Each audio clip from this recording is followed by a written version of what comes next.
This is WWE superstar Drew McIntyre, and you're listening to the WWE Podcast. The champ is the one that everybody wants, me. Becky Lynch is going to WrestleMania. Claymore! Austin 316 says I just whipped your ass. This is my iron. You're going to acknowledge me. All right, let's get into that WWE Podcast mailbag. It's time to hear your thoughts on Survivor Series. I'd imagine that a lot of you are going to be discussing your predictions, your thoughts, CM Punk, Randy Orton, and what you expect to happen for Survivor Series and beyond. So without further delay, let's jump right into it. And of course, patrons get priority here. So another perk of being a patron on patreon.com, you get to be towards the front of the program here, this episode. So this is from Kyle. He says, what's up, y'all? It's your boy Kyle, New York Kyle, back at it again for Survivor Series. So let's get into this. I'm sending this on a Wednesday, so if anything is added on Friday Night SmackDown, I apologize in advance. First is Carlito and Santos Escobar. I think Santos Escobar is going to win because he just turned heel and he's going to be getting a major push going forward. Next, the Intercontinental Champion, Gunther versus The Miz for the IC Championship. I think Gunther retains, but if they really want to push a babyface Miz, he will look good in defeat, and I think this will be one of The Miz's best matches in a long time. Next is the Women's World Champion Rhea versus Zoe Stark for the Women's World Championship. Same thing here, Rhea will retain, but Zoe will look strong in defeat as an upcoming rising star. Next is the Women's War Games match. I think Damage Control finally gets a big win, but after the match, the group is going to kick Bayley out of Damage Control and betray her. Ooh, I like that. And finally, the men's Money in the Bank War Games match is going to be, which consists of Orton, now Jey Uso, Cody Rhodes, Sami Zayn, Seth Rollins. This is where you think that the Judgment Day, since they have the advantage, not going to matter because Team Rhodes is going to win, and we maybe get Randy turning on Cody to start a feud, or turns on Jay since a Bloodline injured Randy. That's all for this week. I hope you guys enjoy Survivor Series. Thanks, Kyle. A lot of people are predicting Randy to already turn, and that's very, very possible. Even though I am a big proponent of letting things run their course before you decide to swim upstream.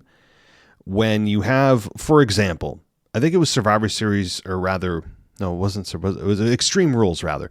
Extreme Rules 2016, 2015, somewhere around there. Seth Rollins had been gone from an injury. He comes back, or left a big heel, comes back a heel, and the crowd was ready to embrace him at this point. And they turned him heel, and the crowd didn't want it. The crowd was ready for Seth Rollins to be a babyface, and I think it was a missed opportunity. Now, there are already a lot of big babyface names on Raw. They're certainly not going to turn Cody Rhodes, unfortunately. Sami Zayn is kind of locked into that beloved babyface character. Seth Rollins doesn't look like he's going to turn heel anytime soon. And so you have three massive babyfaces on Monday Night Raw, and now you're going to add Randy Orton to that when he's already got massive beef with Jey Uso, who is part of the family that took him out to begin with. Yeah, you could easily see Randy Orton here help the team and then drop Jey or Cody. That's both are possible. But it depends if they want to really milk this maybe initial quick burst of support for Randy Orton and not turn him heel that quickly. But we'll see. Because if they remind us that Jey Uso is part of the group that took him out, then, maybe Randy does turn. So it's going to be very interesting. Either way, I don't think the turn happens, like you said, for Damage Control turning on Bayley or Randy turning on Jey or Cody or both. That happens until after both teams have won. I agree. I think we're going to see a turn in one or both of those matches. That's a great observation. Thank you, Kyle. Hope you enjoy the event as well. let's get to some more patrons. Let's just go all old school here. Let's go DJ Kuzmo. And he says he's back at it again on our Mailbag show and another PLE coming this Saturday. And yet again, I will say for the umpteenth time, Mr. and Mrs. Casual Wrestling fan, we miss y'all. Hopefully we get a return of the Mailbag and take over right in time for the Rumble. Yeah, I'm working on that. I have not forgotten about Mr. and Mrs. Casual Wrestling fan. They haven't been on here in several months, but I'm going to, I will be reaching out to them. Okay, so it's in the works. I'm trying. Okay, it's certainly not for a lack of forgetting about them or anything like that. They were so much fun to listen to. I enjoyed them. They were genuinely great people, and I'm working on it. So we'll see. So here are your Kuzmo Survivor Series War Games predictions and potential spoilers. All right, let's see what you got. So for Carlito and Santos, you think that Santos gets the victory here, but it's interesting to see what happens next in this LWO Santos Escobar saga and if Ray comes back before the end of the year. Yeah, it sounds like Ray is going to be out for several months, so probably not, but maybe in time for Rumble at the earliest WrestleMania time. But I'm excited for Santos's run here. He's going to go on a vicious run, and I think it's going to be a lot of fun. Santos had a breakout performance last week on the mic. And the crowd was really with him, by the way, giving him a ton of heat. Okay, Rhea and Zoe Stark for the Women's World Championship. And you think that this is an easy one. Rhea retains and continues the championship reign. Yeah, this is it's a slam dunk. Zoe Stark should treat this as the biggest match of her career, but this is a Rhea victory. Totally agree. Gunther and The Miz for the IC title. Easily, I'm going to say Gunther retains again, but what happens next with Imperium since there have been teases of friction in the group? The Miz babyface turn is something I didn't expect to happen this year or ever, and at this stage of his career, what is left for The Miz to prove and to do? Well, first of all, the friction in the group of Imperium is one of the main reasons why I predicted Miz to beat Gunther for the IC title. I still actually believe I'm wrong, but I'm trying to be the smartest guy in the room here by going against everyone else. So I actually don't think WWE is going to do it, but there is now precedent set for it to happen where maybe Gunther here turns babyface by being turned on by, Giovanni Vinci and Ludwig Kaiser. But as far as The Miz, what's left for him to do and to prove, that how about this? That he can go on a credible run. That he's actually doesn't need help to win. That we can actually take him seriously. How about that? How about that for a basic, a basic run, or a basic goal? Pause. And a side note, will Shinsuke appear on Saturday with another mysterious promo? And then whoever the promo is for that person, will they appear? Just something to think about and ponder. I don't know.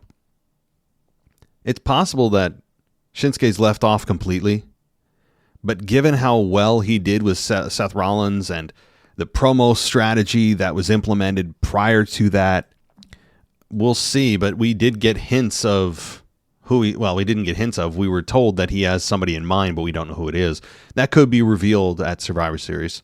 I don't know. I give it a 50-50 shot Shinsuke appears. I just don't know who he's targeting. It could be Randy Orton or it could be Cody. I don't know. Although he wouldn't be targeting Randy if he didn't know he was appearing yet. So, okay. Charlotte and Team Charlotte versus Damage Control for the Women's War Games match. Charlotte's team gets the win so that Becky can finally get a revenge on Damage Control and move on to possibly facing Rhea for the championship. And also a potential Damage Control loss. We'll continue to see the slow build to a Bayley face turn when she gets ousted from the group. You see, it's funny. All of us, win, lose, or draw for Damage Control, we still have scenarios in which Damage Control turns on Bayley, but I feel like we've been predicting that for the better part of 6 months, and it hasn't happened yet. But I think we're getting close because there are now a lot of members of Damage Control. There are some good top names that like Asuka, that are in there that can take over that leadership role, and that Bayley can try to work with. And I think Bayley as a heel, we've seen every iteration of what this character can bring to that version of Bayley at this time. So I think I'm ready for a Bayley babyface turn. I think we all are. We've been ready for quite some time. All right. And as far as Team Yeet, Team Yeet versus Judgment Day for the 5-on-5 men's War Games match.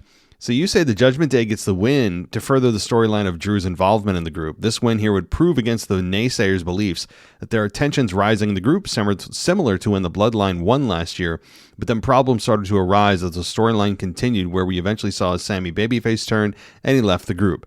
Jimmy and Jay's loss of the tag titles at WrestleMania, and of course, the tribal wars within the group, leading to the Roman versus Jay tribal combat match at SummerSlam.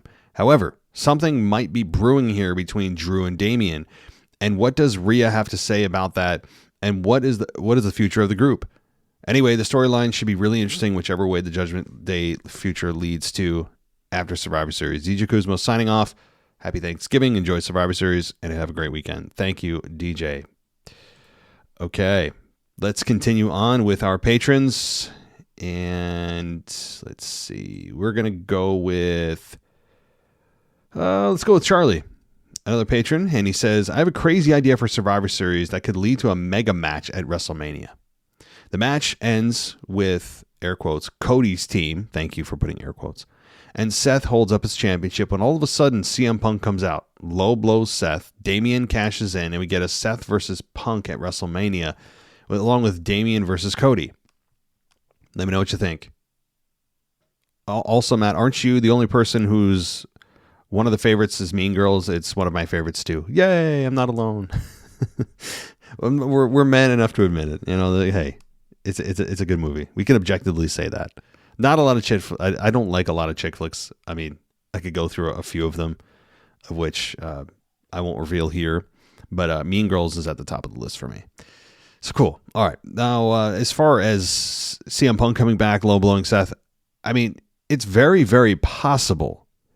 But everything I'm hearing is pointing to a CM Punk non-return.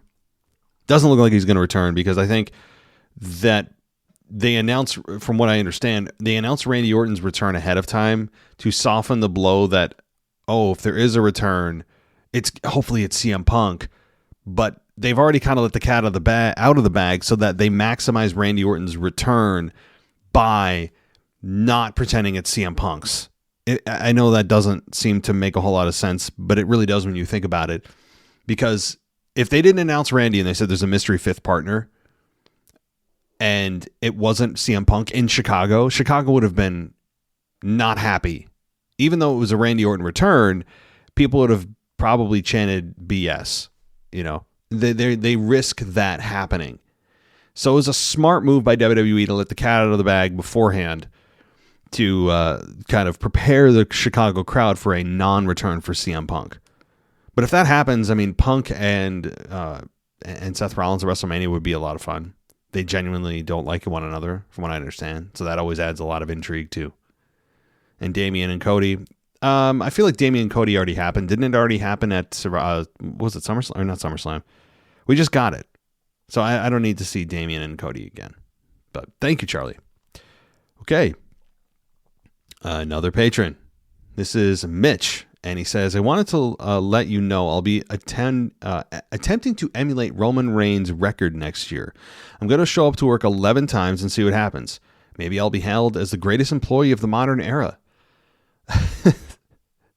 That's a good point. You know, if all of us mimicked what Roman Reigns has done in our own jobs, and we showed up 11 times in the year, would they say, wow, what a streak this guy's going. He never calls in sick.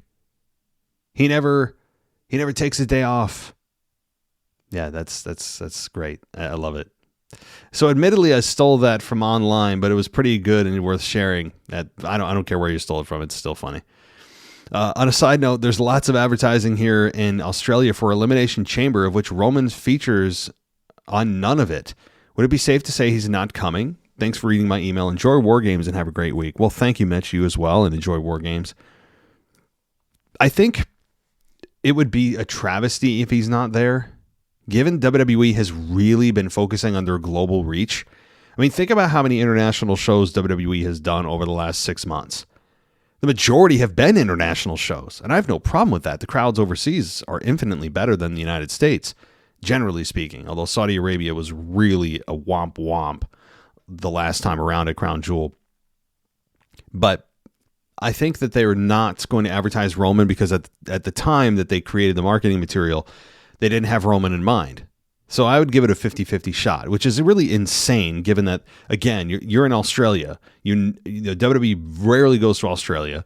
You want to make the most of it. It's also the final event before WrestleMania, final stop, and you don't have Roman Reigns.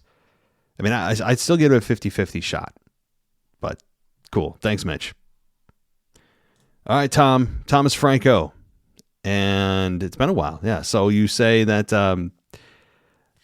It also has been a while, and 2 PLEs ago to be exact, with life getting in the way of being able to write in. I'm still loving the Discord server and your weekly episodes. I often listen to them on my way back home from the gym, running errands, or while doing some work. Yeah, I hear that a lot. You guys do. You listen to this show while you're at work or in the car on the way to work or wherever. Like, I mean, am I more interesting than the music on Spotify? I don't know. I mean, I listen to some wrestling podcasts, but man, when I'm on my way to work, 9 times out of 10, I am shoving on my Spotify playlist, or I use that DJX on Spotify. If you guys haven't used that, it's an AI DJ on Spotify that is like a personal DJ, and it tailors your music to you, and it sounds very natural. So if you haven't checked that out, I'm not trying to get you to discourage. I'm not discouraging you from listening to my show, but it's always interesting to hear that people, like, when they're listening to me, whether they're driving to work or at the gym running errands or sitting on the toilet. I mean, I don't know what people are doing, right? But cool. Drew McIntyre turning heel and Randy Orton being announced happened on Raw in consecutive weeks, and I don't remember Raw being this entertaining in quite some time. It seems like Triple H has finally gotten full control of creative because now Raw doesn't feel like a drag, and I love it.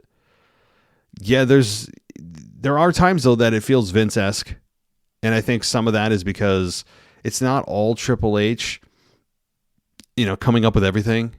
Vince had a far and wide and deep reach into the company. And there's a lot of people that still think like Vince.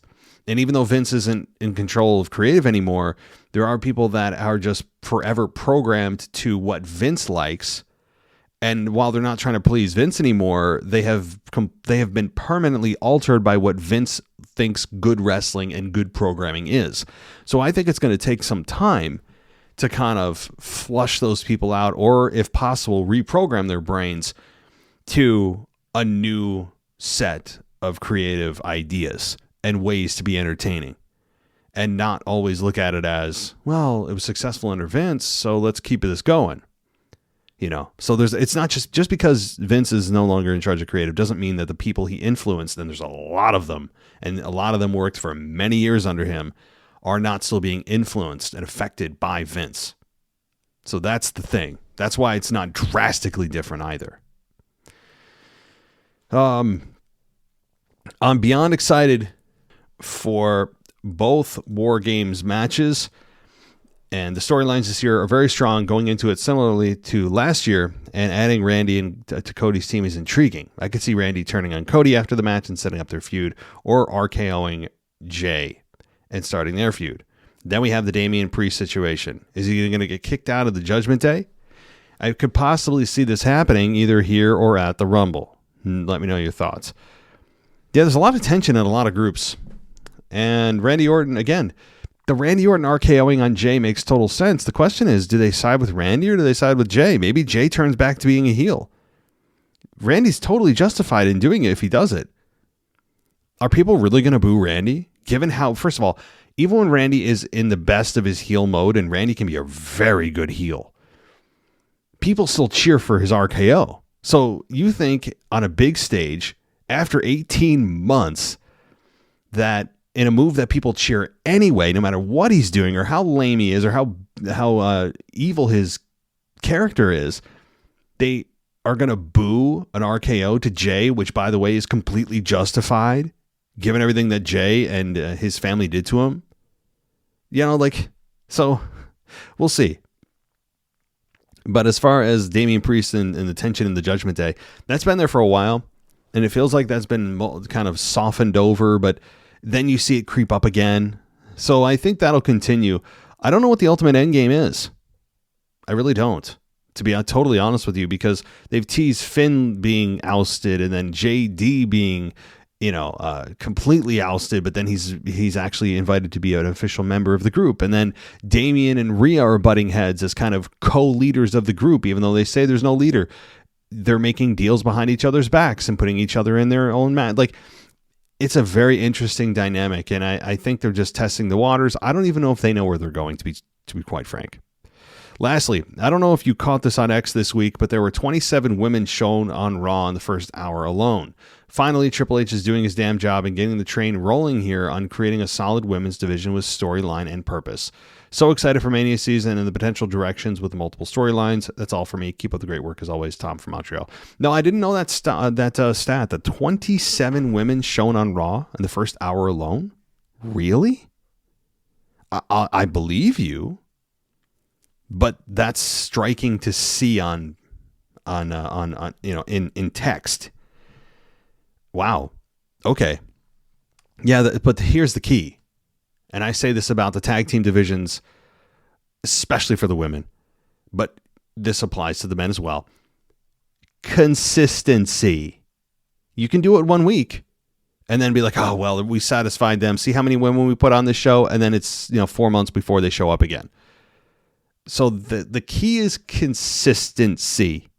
We'll see if that continues. Thanks, Tom. All right, let's go to Bad Fish, another patron. And he says, I have my War Games predictions but before I get into that, is it just me, or does Cody Rhodes have no business wearing camouflage face paint? The picture they're using for War Games is laughable at best.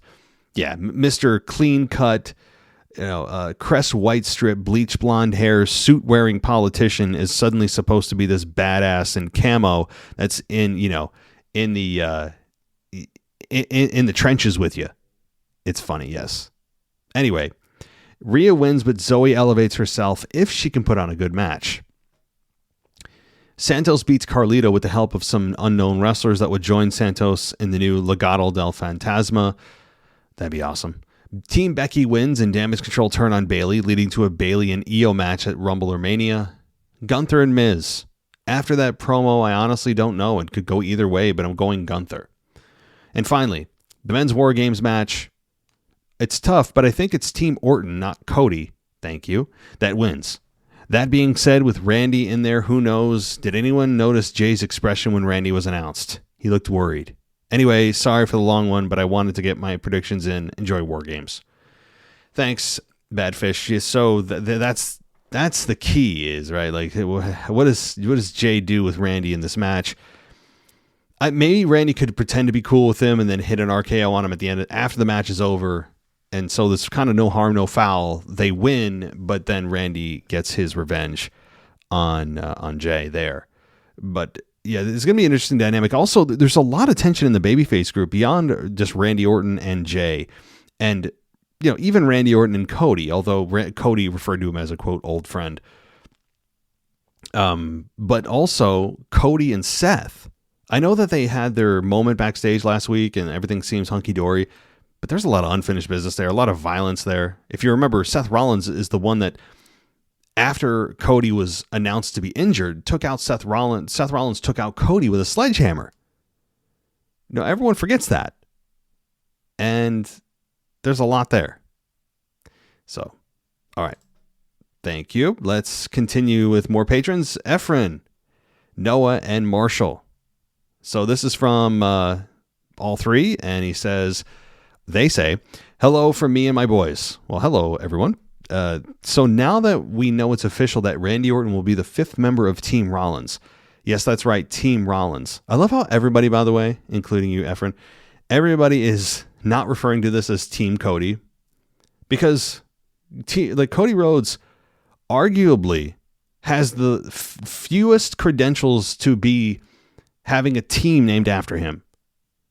I know what they're trying to do with him by marketing him as the face of the Survivor Series, having him be the one responsible for bringing Jay to Raw, having him be the one responsible for bringing Randy Orton in. I know what they're doing, but even everybody here on the podcast, and I'd imagine a lot of fans that listen to the show and that don't, are thinking, why is it Team Cody? Even Sami Zayn has a larger resume compared to Cody Rhodes in WWE, and has a bigger reason to have the team named after him. Now, I'm not big on like, who's the captain, who's the team name, but this just is part and parcel for what WWE is trying to do with Cody Rhodes. It's just another thing that is really annoying to me. But yeah, Rollins has a much better case considering he's the world champion. Randy Orton, a legendary star. Seth Rollins, or rather Sami Zayn, long tenure, organically loved by the fans, nearly beat Roman Reigns at Elimination Chamber and probably arguably still should have. I mean, yeah, and Jey Uso, even Jey to some degree, you can make an argument is a better case to be made to be named Team Jey or Team Uso. Given everything he's accomplished with his brother and in the Bloodline, one of the most successful storylines in WWE history. I mean, go down the line. And it's Team Cody who's making all these decisions, executive decisions, and the team named after him. Sorry, I got on a rant, Efren. Let's continue with your question. I don't know if you noticed Jay's face when Cody dropped Randy's name. Yes, we did. Do you think that there will be a ton of tension or possible RKO to Jay when they are both in the ring at the same time, since it was written that the Bloodline caused Orton to be sidelined for over a year? Well, Efren and Noah and Marshall, if you've listened to the show up to this point, you kind of know my answer. But to summarize, there's going to be tension. It won't be immediately, I think, noticeable, or if there is, it won't last long. They'll probably work through the match together, and maybe there'll be some miscommunications. You think there might be a moment where Randy turns, but I think they'll get through the match together to defeat the Judgment Day, get the victory, and that's when, after the match is over, there is the highest likelihood of Randy hitting an RKO on Jay. And rightfully so. Anybody that thinks differently, that that's a sign of a heel turn, and maybe WWE is thinking that's a heel turn, it's not. Somebody sidelines you for 18 months. I don't care if Jey Uso is the top babyface. They kind of got what's coming to him. So I think there's a very high chance that Randy turns on Jay. I'll be very disappointed, though, and I'm saying turn on Jay after the match. I'll be very disappointed if they don't remind the fans, or hope the fans don't remember how Randy Orton was taken out 18 months ago. I hope they don't go that road and just Randy's just being Randy, and it's like he's a clean slate. His memory's been wiped. I really hope they don't go that road. But thank you, Efren, Noah, and Marshall. All of you, enjoy Survivor Series. Okay, and thank you for being a patron. Let's see. Who do we talk to? Let's talk to King Scully. And King Scully says he's in the house representing the UK. Hey, Matt, how you doing? It's been a few weeks since I graced you with an email. Anyway, I knew what I wanted to say and then listened to your weekend review. Man, our opinions and thoughts are pretty much spot on. I really enjoyed the Santos Escobar promo. It was class. I mean, that is how you work a heel promo. I was really into it, and I loved he had his old theme back. Agreed. Yes. His timing, the way he hoped that Ray was gonna get an infection, and that Dom was right, it was great. Then when Zelina came down and slapped him for a moment, in my twisted mind, I thought, go on, grab her, shove her down, something like that. Then he attacked his teammates and walked off as Carlito ran down. Brilliant. Yeah, I actually could see him still shoving Zelina Vega down, but in this very different, I'll just say different for lack of a better term that I don't want to use to get into anything other than wrestling here. It's a different world we live in. It probably won't happen, but I would like to see Santos shove down Zelina and get some more massive heat, but I don't think that'll happen. Then the negative, Cody Rhodes. Will he just do one already? I mean, why the hell does he have to stick his bleach blonde hair, crap tattoo, self, and others. Yeah, actually, that's a great point about his tattoo. I haven't really brought that up. His neck tattoo of the American Nightmare. Some people love it. I mean, I guess I'm also skewed by how much I hate his babyface character, that it adds to everything I dislike about his character. So I agree. His tattoo it's as distracting as his lisp. And I know people are like, oh, don't talk about his lisp. Oh, that's not nice. Okay, well, I can. You know why I can? Because he decides to put himself in front of a national audience. And when you put yourself on that stage, with all your flaws and strengths, you cannot expect everyone to just focus on your strengths and not your weaknesses. Comes with the territory, my friend. So those of you out there that are uncomfortable and don't like when I bring up Cody's lisp, I don't know what to tell you. I know that's not about his lisp. We talk about his tattoo. But in that same vein, Cody's lisp is still distracting. It still takes away from his promos. If it's correctable, I don't know why he doesn't correct it. I understand his dad had one, but this is not from my estimation, it's not exactly an incurable thing. Perhaps when he was a child, it's just never, his dad never bothered to get it fixed, work with a speech pathologist or whatever. And it's just kind of bled into his adulthood and has kind of stayed there. But let's be fair. I mean, anyone that says his lisp doesn't hurt his promos in even the smallest way is just lying to you. Okay, I know that people get very uncomfortable when I talk about it because we're all supposed to just accept everybody for the way they are, and I get that to some degree. But when you're in the rise of wrestling and you are, you're under a microscope, and I have to sit here and pretend that I don't see his lisp, I do, and it's distracting. It's not distracting enough to, I think, really hurt his career. I don't think it's that bad, and I'm not making fun of him. Okay, I'm not sitting here going, "Oh my God, what a loser." That's absolutely not what I'm saying. But I can objectively say anybody with a brain would look at him and go, yeah, like I understand he has a list. And like, if you cut promos for a living, if a massive part of your living is based on you having to speak and you have a speech impediment, then just fact-based opinion, it's kind of an oxymoron, a factual observation, how about that, would say something like this. That's distracting. It takes away from a little bit of me paying attention to what you want to say, and it's unfortunately me paying attention to a little bit of your lisp. It is what it is. It has not. I don't care if he turns heel or babyface. Like, that's just always going to be the way he is, and that's fine. Again, not making fun of him. It's just my opinion on it. Okay, so on a show that has nothing to do with him either. Last I checked, he no longer had the tag titles. Plus, he already got his own beef. He's already got his own beef with Judgment Day. He has a program. They couldn't find someone else to help LA Knight or just let him get a beatdown. Same with Becky. The final thing. It's great Randy Orton is returning, but couldn't that have been a surprise at the pay-per-view? Where was the RKO out of nowhere?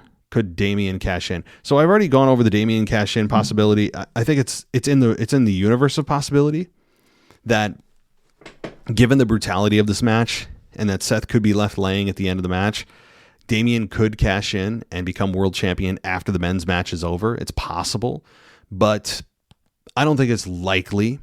As far as why Randy wasn't a surprise at the event and we didn't get the RKO out of nowhere or the surprise fifth opponent or the surprise fifth partner, I've already explained that a little bit earlier. It's simply because they didn't want to run the risk of the Chicago crowd, who would elevate the return of Punk over Randy to look at Randy's return as kind of a downer. Because now they go in going, okay, Randy's going to be here.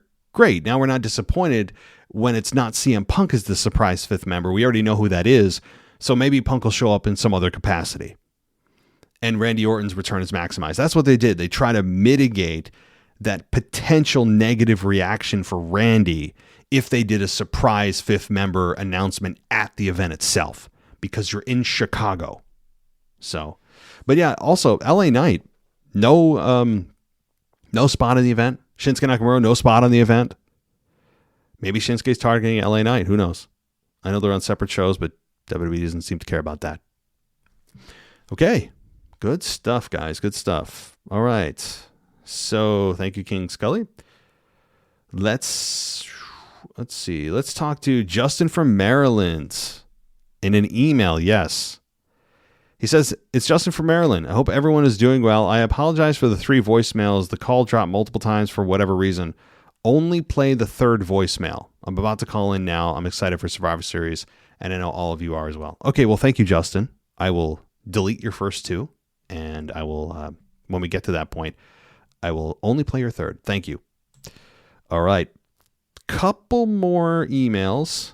Let's see where we're at with that. Couple more emails, yeah. So this is from Mason.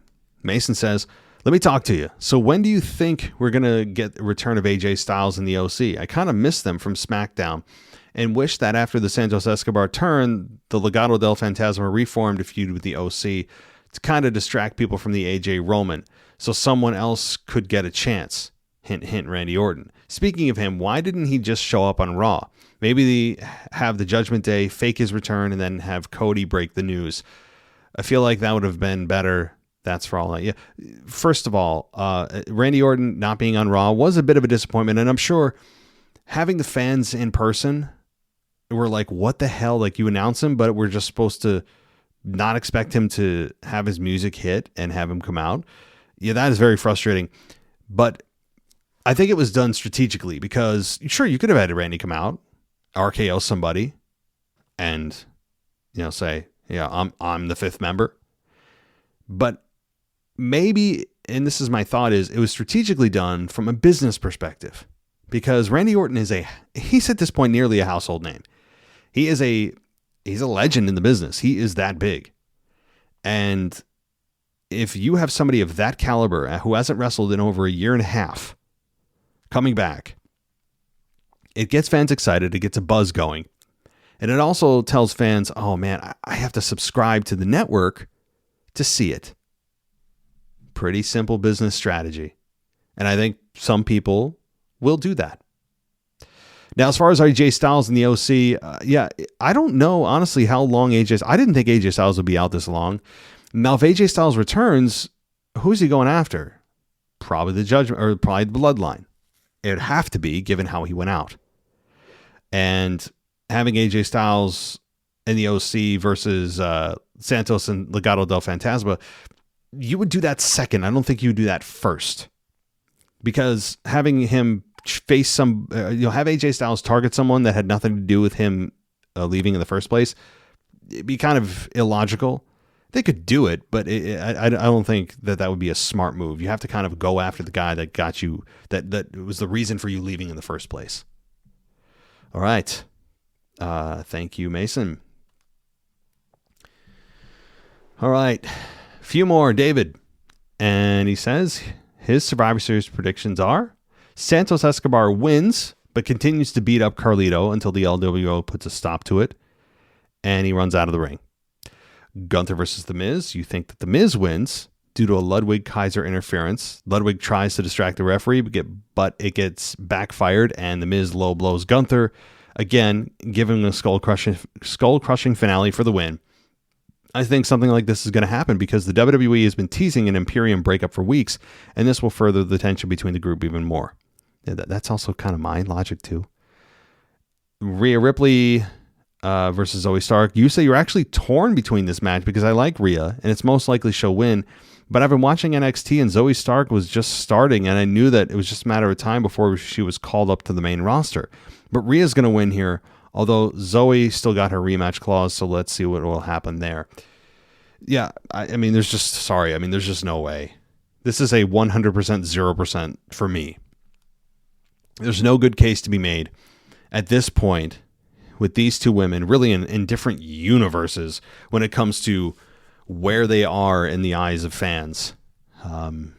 They're kind of on polar opposite, parts of their careers. And that's nothing against Zoe. I mean, Rhea Ripley is one of the faces of the company right now, not just Raw, but the company. She's on a hell of a run. And Zoe Stark's just getting her feet wet, for God's sakes, on the main roster. So she's got a lot of work to play catch up.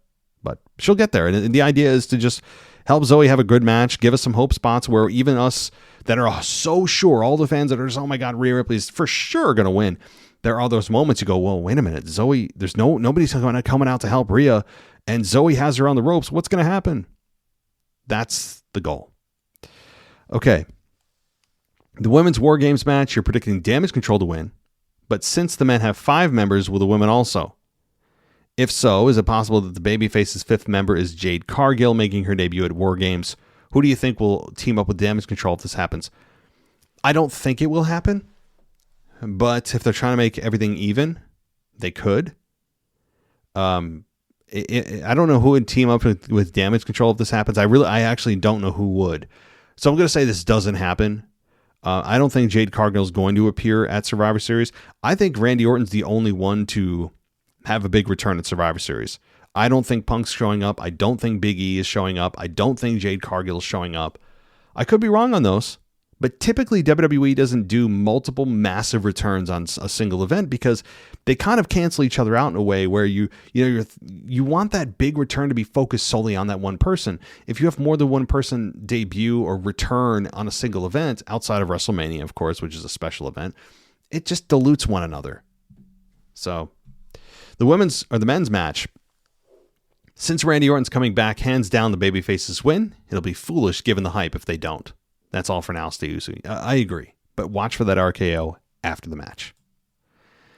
Okay, two more, and then we will move into the voicemails. Gary, imagine the massive wah-wah letdown if all this hype for an Orton or Punk's return at Survivor Series as the last member of Cody's team ends up just being Sheamus.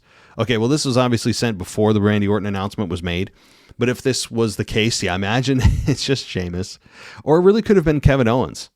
I mean, that's who I think Sammy was referring to on Monday Night Raw. And, yeah, imagine if it was Sheamus. Whew. Nothing against Sheamus, but when you're the 5th member on a Big 4 pay-per-view and it's a big-time event in Chicago, Sheamus just doesn't fit the bill to be in that position. He just doesn't. It's top of the top that would fill that. So, yeah, but that'd be really bad. All right, final email here. This is from Nick, and he says, "Hey, WWE Mailbag, confession. I'm guilty of being a Roman Reigns fan, even in spite of the absences and heel tactics. And I wanted to say that it's not just the people who hate Roman that think he doesn't defend the title enough. I just looked on the WWE website, and Roman isn't advertised for anything until WrestleMania. That is just brutal, and all I can say is I hope they know what they're doing here. I'm less likely to go to a SmackDown or house show if the tribal chief isn't in attendance. I'm sure that's true for a lot of others. And one other quick thing, let's go Miz, 9-time IC champion coming up. Fingers crossed. Have a great week." Well, thank you, Nick. So if that is true, that Roman Reigns isn't supposed to actually be appearing or wrestling until WrestleMania, the fans honestly need to take things into their own hands here. Maybe start hijacking shows where they start to, I mean, can you hear this in your head? I can. Where is Roman? Where is Roman? I mean, maybe those have already happened, but make it regular and loud. Something like that, where the fans just take over and tell WWE, this is just unacceptable. It's not cool anymore. I don't care how many days. I don't care if he is the number one guy. He beats Bruno Sammartino's record. That would mean we have another 3.5 years, by the way. I don't care if he beats Hulk Hogan. It's almost like WWE wants him to, but the fans don't give a damn. WWE wants to for their own purposes. They want to erase Hulk Hogan's record and knock him down a peg and make Roman Reigns that long of a reigning champion, which again, there's nothing left to gain. There's nothing left to gain. There's only hurt. There's only downside from here. I honestly don't care. And I think most fans, honestly, if you polled them, they don't, if they were to choose between Roman Reigns breaking the all-time or even top 3 championship runs, or just have him drop the belt to somebody that could be there on at least semi-regular basis, the result would be overwhelming that the fans would want Roman Reigns to just drop the damn belt so we can have a champion on SmackDown. And if Roman wants to be on this schedule without the belt, God bless him. No one would care. It's all about the championship. The anger is centered around the championship. It's not centered around the Roman Reigns character, or that the character's bad, or that he's bad in the ring. None of that. No. Quite the contrary. The character is well polished. He's more successful than we could have ever imagined as a heel. It comes down to the championship. And honestly, I'm going to go back on something I've said, where I don't want, if The Rock were to ever show up and challenge Roman, I don't think that, having The Rock beat Roman for the championship at WrestleMania would be a good idea. And I still don't. But I honestly would take anyone to beat Roman Reigns. As long as the title's off him, I would even have The Rock. Even if The Rock takes it and goes, I did it. And then Monday Night Raw after WrestleMania, he goes, I'm vacating it, and there's a tournament for the belt. I mean, that'd be insane. But I would take that over this absurdly long, self-serving run that WWE is putting Roman Reigns on. So, all right. That'll do it for the emails, everybody. So that's our cue. You know what that means. It's time for the voicemail. So let's get to them. Podcast world, this is DJ Kuzmo back at it again on your Mailbag show. Record to you live on a Wednesday morning on a kind of a rainy, drizzly, cloudy Wednesday morning, and it is of course Thanksgiving Eve. So before we get to the Veer Mahal report, I gotta say happy Thanksgiving, everybody. Happy Thanksgiving. Enjoy Thursday, enjoy Friday. We got lots of football. Enjoy spending time with your family, and of course the food. I love the food. The turkey, the stuffing, the cranberry sauce, the macaroni pie, and everything else that is on the table. I will be enjoying it. I hope you enjoy it as well, because we got a lot of stuff coming up. And of course, this coming Saturday, we do have War Games in Survivor Series down in Chicago. Now, let's get to your favorite show to come on every single week on the Mailbag. And I'm talking about the Veer Mahal report. Now, the Veer Mahal report took place this past Monday night on Monday Night Raw, live from Grand Rapids, Michigan. And yes, we did get another appearance of the End this year in another backstage segment, and it looked at something like this. Adam Pearce came in as there were all of the other tag teams. All of the tag teams were kind of like, what about us? How come we can't have a tag team turmoil match to be the number one contender? And it is official. It is official. Adam Pearce says that next week on Monday Night Raw, we will have a tag team turmoil match, and the winner of that match will get a number one contender opportunity to face the undisputed tag team champions. Well, of course, they have a tag team championship match this coming Friday night on SmackDown with the Street Profits, and of course the Judgment Day of Damian Priest and Finn Balor. But hey, let's see where the End this year lie in this tag team turmoil match. Now I know they're not gonna win the match, but what I want to see, I want to see some sort of storyline take place. Some sort of storyline is created in the midst of the tag team turmoil match between my guys, the End this year, and some of the other tag teams that they have, whether it's Imperium, whether it's the New Day Poo Day, whether it's DIY, whether it's all the other tag teams, whatever the case may be. I want to see a continuation of some sort of storyline so that my guys of the End this year, of Veer Mahal, Saga, and the modern day Maharaja get booked regularly after Survivor Series. Now with that being said, this is your guy DJ Kuzmo. Have a blessed week. Enjoy Thanksgiving. Be kind to one another. Stay used to my friends. See you at War Games down in the Discord chat, and peace. DJ, enjoy your Thanksgiving as well. I hope everyone does. And everyone's going to be watching football tomorrow, most people, and indulging and enjoying family and friends. And I hope everyone does. It looks like the weather across the country looks pretty good, so safe travels. And listen, the End this year, at least they are getting airtime, even if it is in positions where they probably aren't going to win, and even if it is just kind of backstage positions, backstage promos, it's an improvement. Okay. The key is consistency, and now there's a pattern of them showing up a little bit. And in the tag team turmoil match, are they going to win? No, probably not. But here's what I would look for. Can they make some noise? Can they actually do something that people remember a little bit and go, oh, wow, they're not so bad? That is, to me, the goal. Is can the End this year do that to make them look like a formidable force?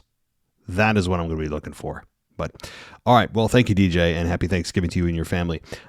Now, I did miss, I'm sure, a couple of you patrons who snuck in your questions on my messages, internal messages on Patreon are like, hey, what the hell? You missed me. Well, Zach and Alex, the French guy, I did not forget you.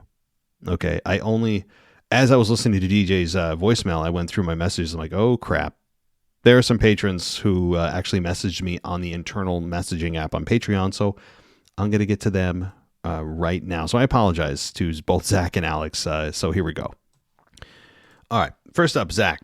I know WWE won't book this way, but I think Randy Orton should turn on Cody during War Games. Leading for you to WrestleMania, can tell a great story leading up to it. If not at War Games, Orton can cost Rhodes the Rumble match. That way LA Knight can win the Rumble match to face Roman, and again, in a Hell in a Cell match, maybe. Thoughts?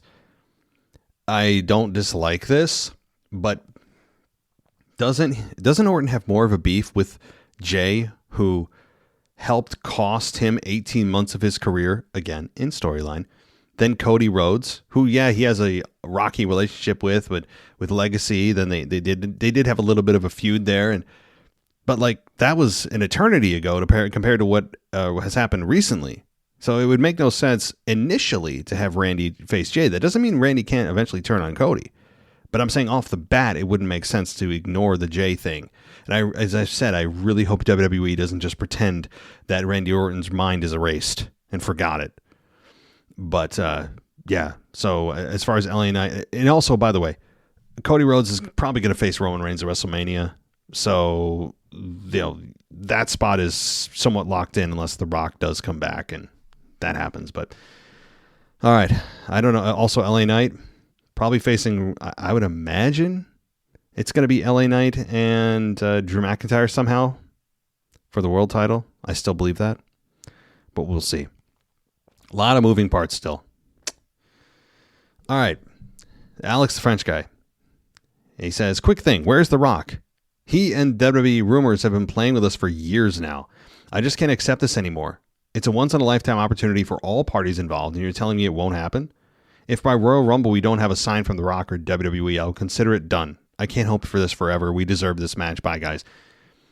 You know, it's as fans, I'm sure it sounds selfish, especially if you're in WWE, to say, as fans, we deserve this. We deserve that. A lot of times it's unwarranted in this very kind of self-centered society that we're in today, and a lot of things people feel they're entitled to when they're absolutely not. I understand that perspective, but here's the thing. There have been so many teases over the years, especially from The Rock himself, that if he doesn't do this match, the blame and the shame and the heat should go on him. Not all of it, but the majority. Because we've been teased, outwardly teased for years. And then you don't deliver? See, that's a different scenario than just saying, oh, we deserve a Stone Cold Steve Austin CM Punk match. Make it happen. Dance for me, clowns. No. Like things like that just are pulled out of nowhere that we feel like we deserve for matches that don't make sense. No, we don't deserve anything as fans. We should get what we pay for with our tickets and our merch and loyalty to the company. But that doesn't mean we should just at every whim that we have, WWE should satisfy it. This is different though, because it's been going on for years and outwardly teased by the people involved in this potential matchup. And also, yeah, it's a missed opportunity for everyone. Everyone. Not just money, which would be enormous cash for WWE, The Rock, Roman, but just legacy, no pun intended. Like just the story of The Rock, the story of Roman, it's right there. I don't need The Rock overthinking this. And I know he said, well, we didn't do it the first time because I wanted to make it bigger than just a match. I wanted to start something, not just finish something. Anybody, we can always have a match. No, Rock. How about you don't overthink this? It's still pro wrestling. Wrestling hasn't really changed. We just want the match, bro. Like, just give us the match. It doesn't need... We aren't sitting here going, well, I hope it's not just the match. I hope there's more. No, fans don't care. The match itself will be more than enough. We don't need you trying to create more out of something that doesn't need to be more. And then using that extra stuff as an excuse why it didn't happen. We don't care about that extra crap. Give us the match and then leave and go to Hollywood for the rest of your career. It will be tragic if this match doesn't happen. It'll be tragic. And The Rock should be booed for it. WWE should be booed for it. Like, somebody needs to take the heat for this. And I don't know how the fans are going to be able to do this. But there needs to be somebody needs to be held accountable. And I think a lot of this is on The Rock. It just is. If it doesn't happen. Thanks, Alex. All right. So back to those all important voicemails. And I think this next one we have is, I think this one's from Israel, guys. I think you know who this is. Let's get to him. Hello, WWE Podcast Universe. That's right, I call the WWE Podcast Universe. I just came back from seeing The Marvels, which is a pretty good movie, as I thought. Others will say that it is a bad movie. I don't know, I kind of enjoyed of The Marvels, and I came back with thinking about the universe, so yeah. WWE Podcast is part of the universe right now. And speaking of universe, we are getting to the Survivor Series universe, but no Survivor Series matches, just 2 War Games. And the War Games this year still look a little bit like a bummer, like not good. Of course, well, I have a legacy. I am friend of the Apex Predator. I'm friend of the one that called Randy Orton. Oh, you didn't guess it's Randy Orton? I gave so many clues. Why did Cody Rhodes have to give so many clues about Randy Orton? He could have said just legacy and people would understand. Why did Cody Rhodes need to say all those things? Why Randy Orton couldn't come by himself? And even he didn't come by himself, he could put a video or something like his music. But no, Mr. Cody Rhodes, the principal of everything, need to tell it. Oh, and of course he need to come to SmackDown and save LA Knight. Now, I understand that he spoke with Nick Aldis, and Nick Aldis allowed that there will be like a mix between Raw and SmackDown because of Survivor Series. He understood that the teams need to find new partners, so he said SmackDown roster is available to War Games, but it looks so weird that they are mixing Raw and SmackDown just for War Games and all the other times. So yeah, let's do a draft and that's it.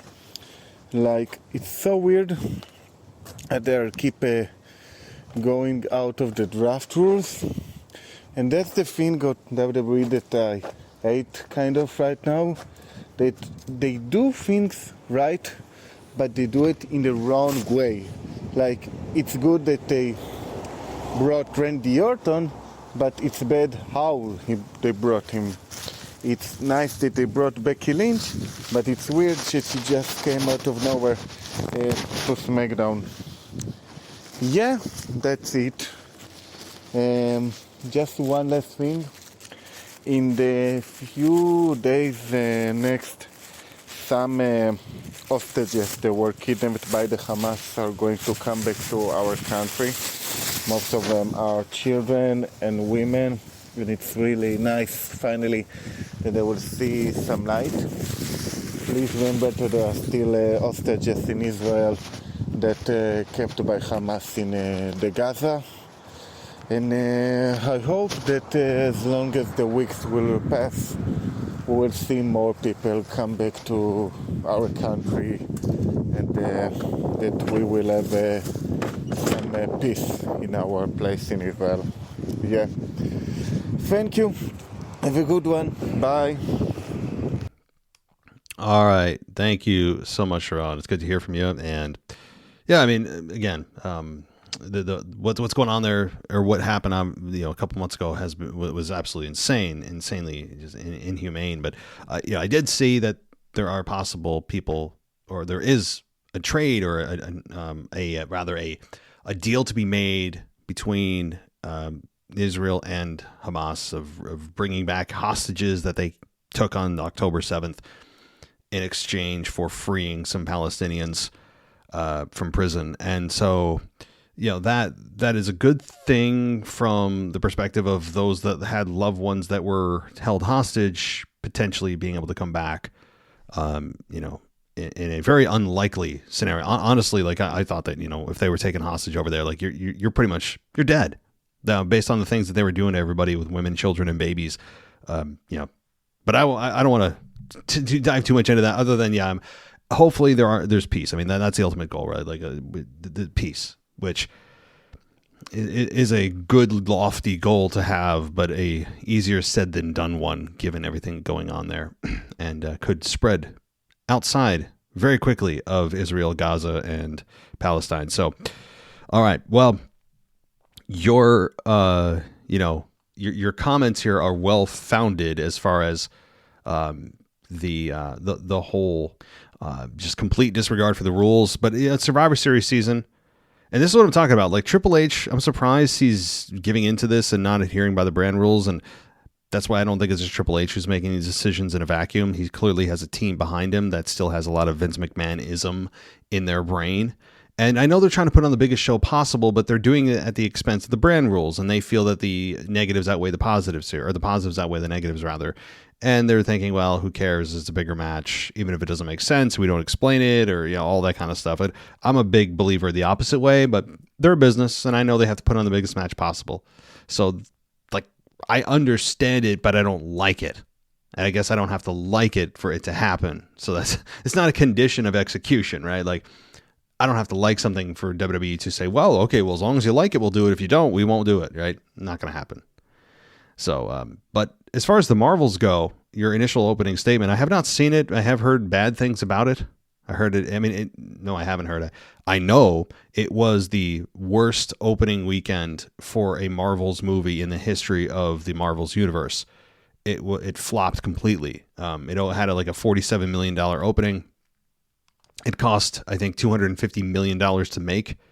And there's a lot of reasons floating around as to why that is, which we won't get into because I don't want to dive into that kind of thing. But you can deduce what that reason is. I mean, you could just understand who the leads are and the gender role thing and all that kind of stuff. And so I'll just leave it there. But the Marvels, I'm glad you enjoyed the movie. First of all, cool. I'm glad you did. I have not seen it myself.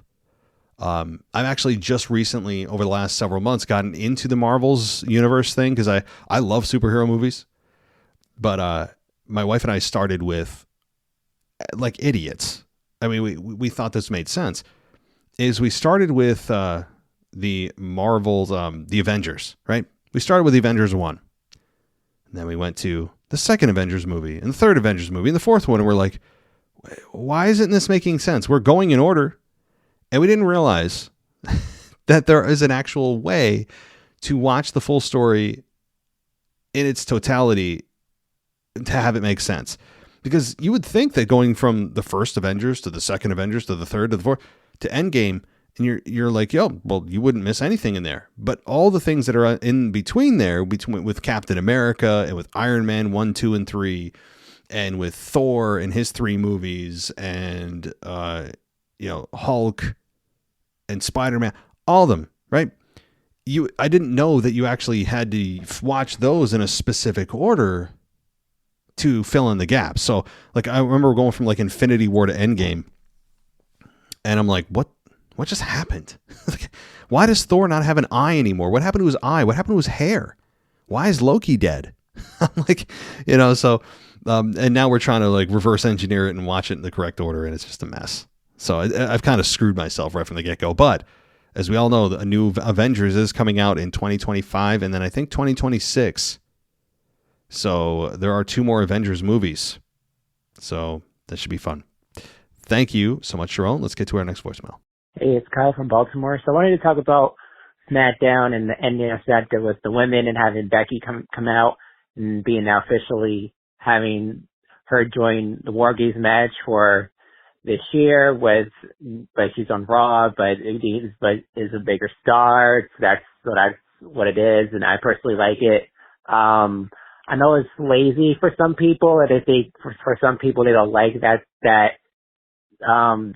Becky's in War Games. She has no history with damage control anymore because they had their payoff at WrestleMania this year where Becky pinned Bayley, not on Raw as well in that steel cage match, and then also at WrestleMania as well. So Becky's done with damage control. She's kind of in the scene with her and Xia Li, who they have their match on tomorrow, which said to Becky to win, and they could just call before Raw tomorrow. So said to Becky to win on Raw. But point is with the War Game situation. I personally like it. I know it makes no sense, but they need star power. I didn't think they were going to do a women's War Games match, to be honest with you. I really thought they were going to leave it as with the men's War Games match, because that made more sense for it to be a War Games match for the men, but the women, I didn't feel like the women this year is kind of forced. But anyway, they need star power. I'm glad Becky's in the match. Doesn't make sense though, but I personally am okay with it.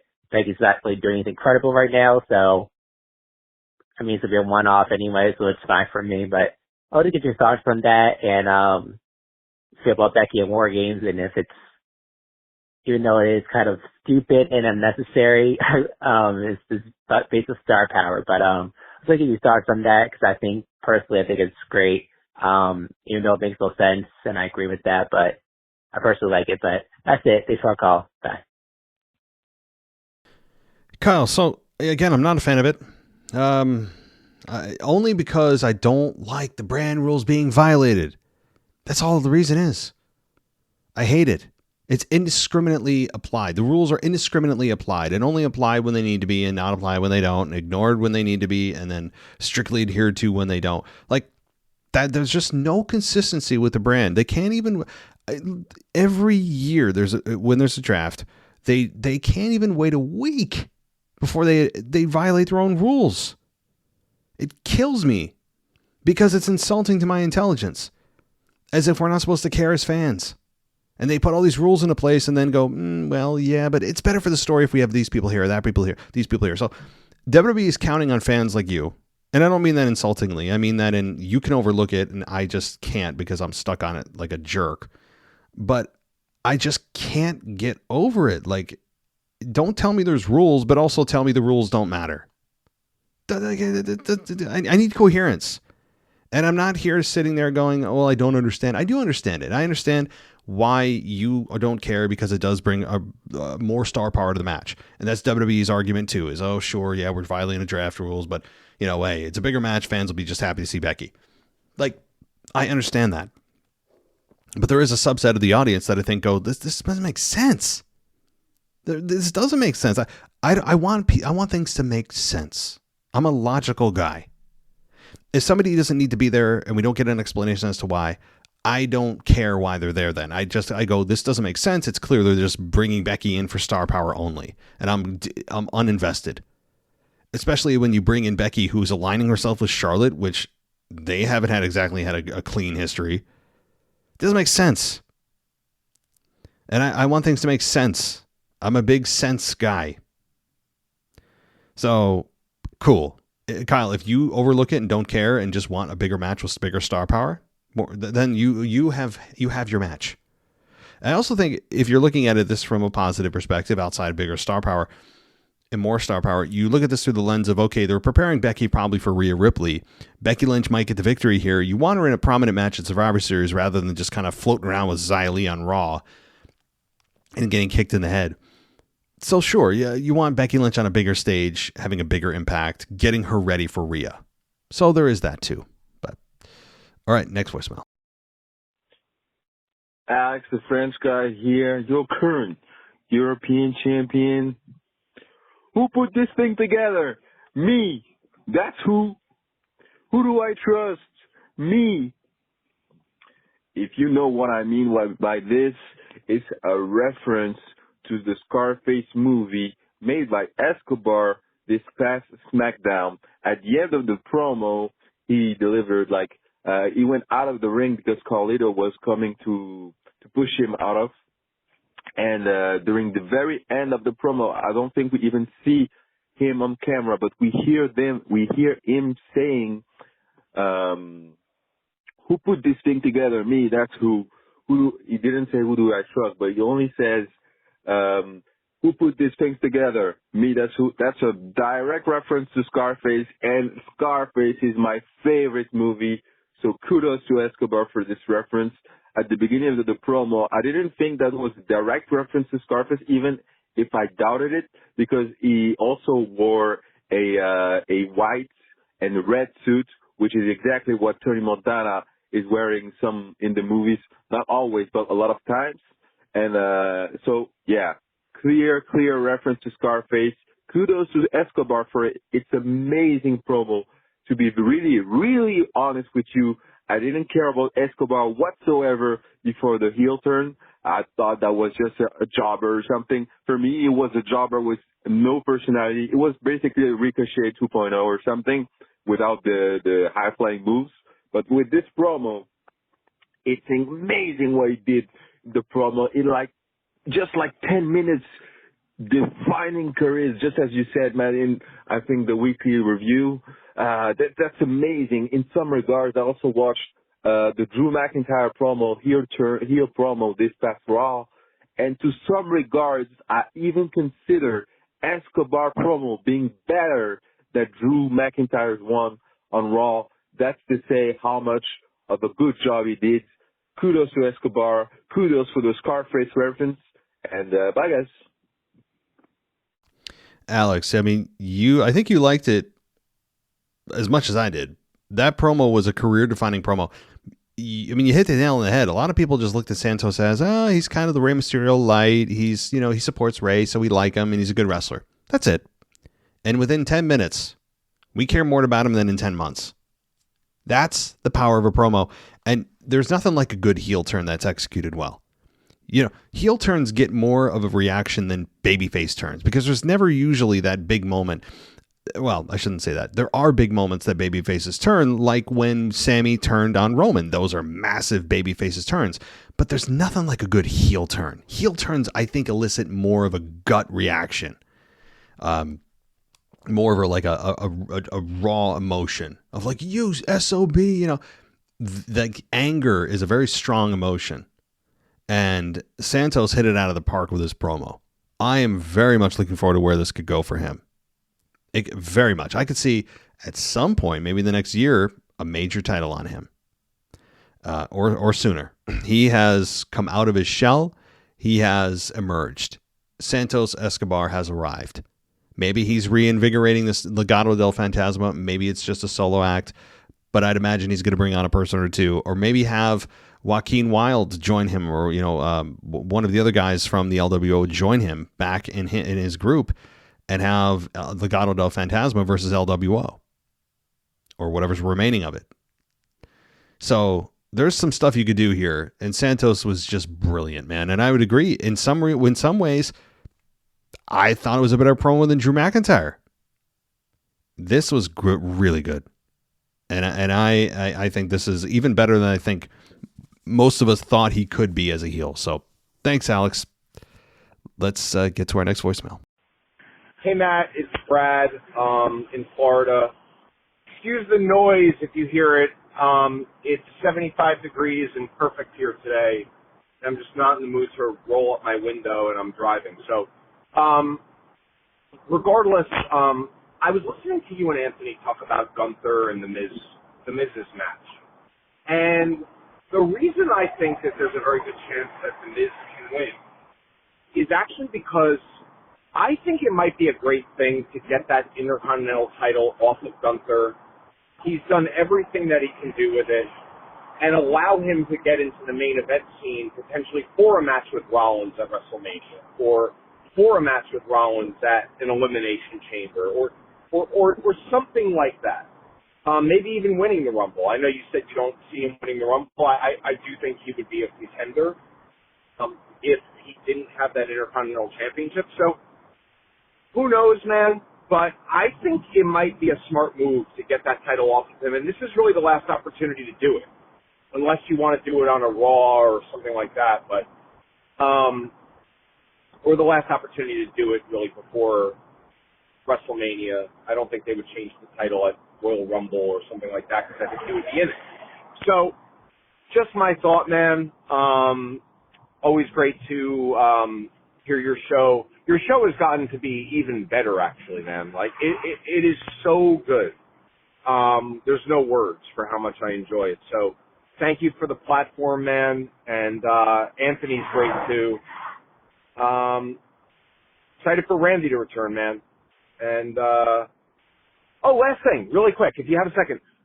LA Knight, what is he doing at Survivor Series? I guess we'll find out on Friday if it's nothing. But I would imagine he'd face Solo, but, like, I can't see them having that pay-per-view without him. So let me know, man. Bye.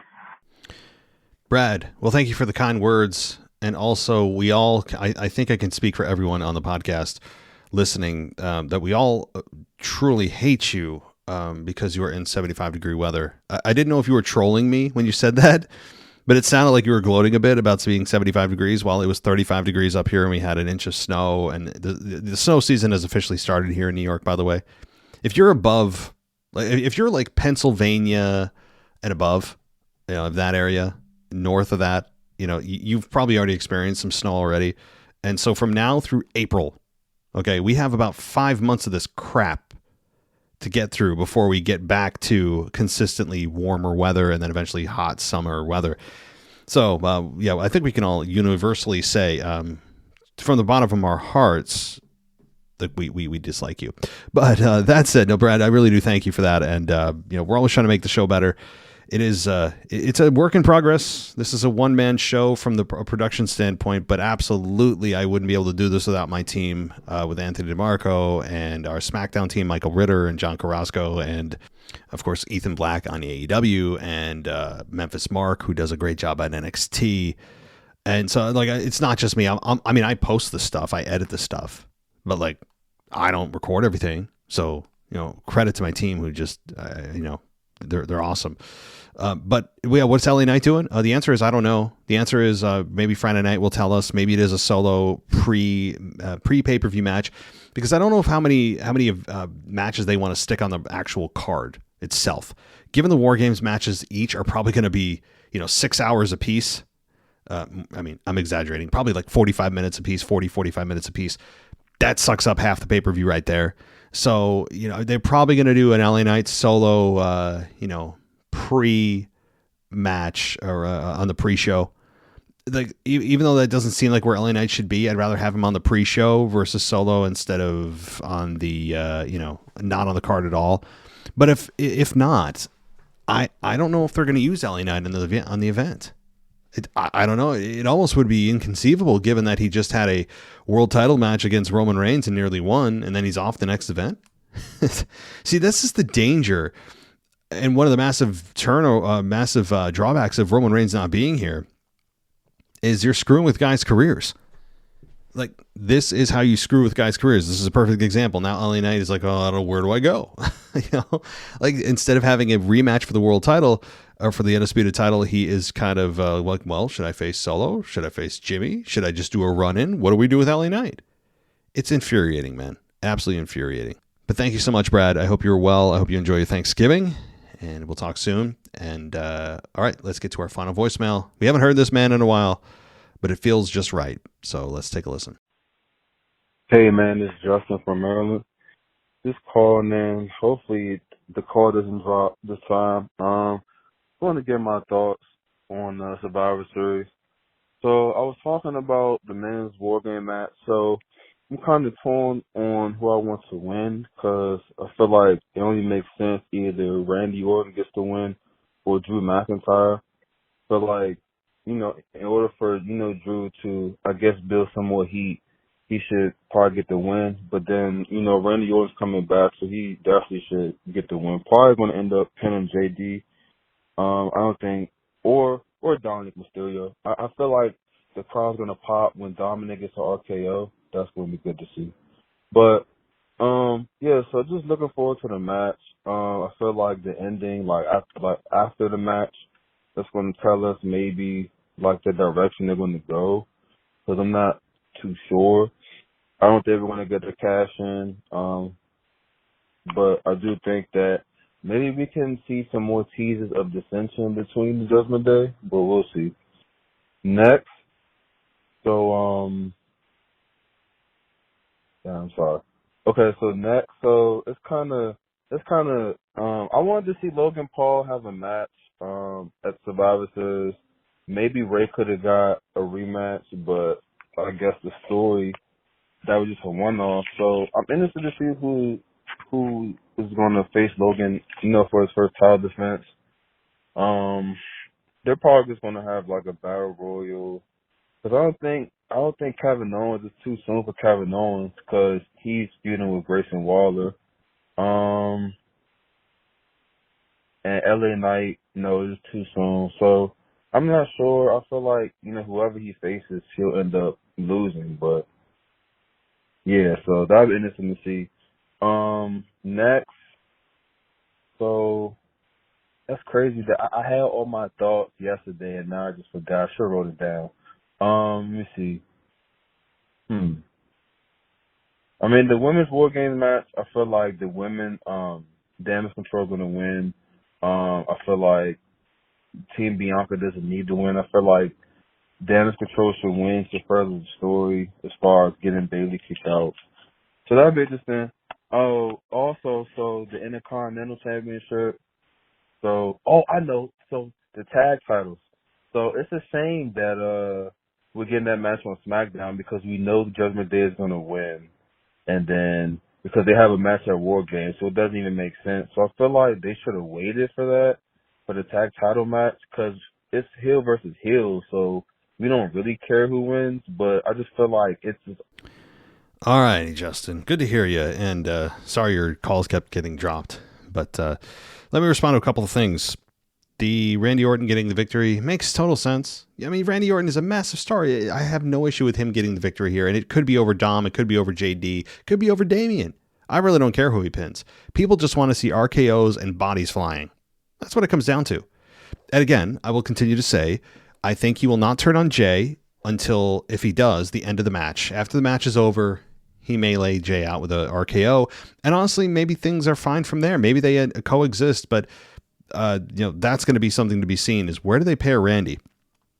And as far as Logan Paul having a match, yeah, it goes with LA Knight too, is like, why aren't these guys on the event? And Triple H's regime, though, has been, his philosophy has been fewer matches, longer stories. That's been his philosophy for PLEs, and generally I think it's worked. Every PLE he's done has had fewer matches and longer stories, which not every time, certainly. I remember SummerSlam wasn't exactly the best event, and Crown Jewel was underwhelming because of the crowd reaction or lack of. But I think that you have a philosophy that works for PLEs, and every person doesn't need to be on the card. I get that. But at the same time, LA Knight is the fastest rising star in WWE. He's still a candidate to take out Roman Reigns for the title, still on the board there. Especially with the Rumble coming up, which is going to be a fascinating event. The Rumble is going to be fascinating when we get there. But in between, we have 2 months of just kind of radio silence in terms of PLEs. So could they have Gunther drop the belt between there? They could. Could they have Logan Paul have a defense of the U.S. title between now and Rumble? Absolutely, and they should. But here's what I will say. They should not have an absentee champion in Logan Paul. Meaning we already have one. We've had an absentee champion for the better part of 18 to 24 months now. And his name is Roman Reigns. I know he's had a longer title reign than that. It's been 3.5 years, but he was at least somewhat regular for the first year and a half. And then it just fell off the face of the earth after Brock Lesnar dropped the title to him at WrestleMania 38. So since WrestleMania 38, we've essentially had an absentee champion on SmackDown. So, yeah, like I don't need another absentee champion in Logan Paul. So we'll have to see. The jury's still out on that. I mean, we'll have to see how that all plays itself out after Survivor Series, or maybe Logan Paul shows up on SmackDown. I mean, we don't know. But as far as or Kevin Owens goes, yeah, he's messing around with Grayson Waller and Austin Theory, but it's not a serious program. Like, I don't think he's locked into it. He's just kind of playing around right now. So I think Kevin Owens and Logan Paul is a very respectable matchup. Now, your final comment here about Damage Control. It's funny. I mean, I've heard arguments for why Damage Control should win or why they shouldn't win or why the babyfaces should win this match. I mean, to me, it's inconsequential. There's nothing that's going to be gained or lost by either team by winning or losing. The ultimate goal is to get Bayley out of the group. So whether you could figure out a way to do that with Damage Control winning, but you certainly could figure out an even better way if Damage Control loses, because then they could all blame it on Bayley and they all turn on Bayley, immediately turning Bayley babyface. So I think Damage Control probably loses, but if they win, I'm fine with it, because you could still come up with a story as to why they feel like Bayley is, dead weight in the group and they oust her. So I think that's also very possible. It's a tough match to really call there, but ultimately all of us have concluded that Bayley needs to turn face and leave Damage Control. That's the conclusion we've all come to. So, all right, that'll do it for me tonight, guys. Thank you so much for joining me. If you want to get on the Patreon side of things and be able to listen to everything we do ad-free, including the exclusive After Dark show, if you're on the SmackDown tier or the NXT Plus and above, you get to hear that After Dark show that drops every week, and I hope you consider that. And it's a great time to join, too, because not only do you not want to hear ads every 7 to 10 minutes on the show, but also you're able to join a chat community on Patreon, on the Discord server, or the community chat, where you get to talk to other patrons supporting this show, but more importantly, who are wrestling fans that you can talk to during these events and give your real-time opinions, especially during Survivor Series. So it's a great time to join. Consider going there, or you can use Apple Podcasts for an ad-free experience, or on WWEpodcast.com. Thank you, everyone. Thank you, everybody who has joined over the last several weeks and months. I do appreciate it. I do, I understand that a lot of us are, not looking to add another subscription to our monthly billing, but I really appreciate everybody who has done that. And one of those people is George Picard. So, George, thank you for joining us really over the last day. So thank you so much, George. Shout out to you. All right, everyone, enjoy your Thanksgiving. Thank you so much. I'll talk to you on Sunday for the weekend review. Stay safe. I'll talk to you next time. Rock God is Stone Cold. The Hellraiser is back. Here we go. Evolution of the Shield. John Cena versus the Showstopper. Hulk Hogan and The Rock in the same ring. You will never take my place at the head of the table. Undertaker on the Hell's Gate submission. Oh my God! What? My God, Michaels just kicked Cena's head off. The Monday Night Wars have come to WrestleMania. It'll be The Rock. It'll be Austin 1-on-1.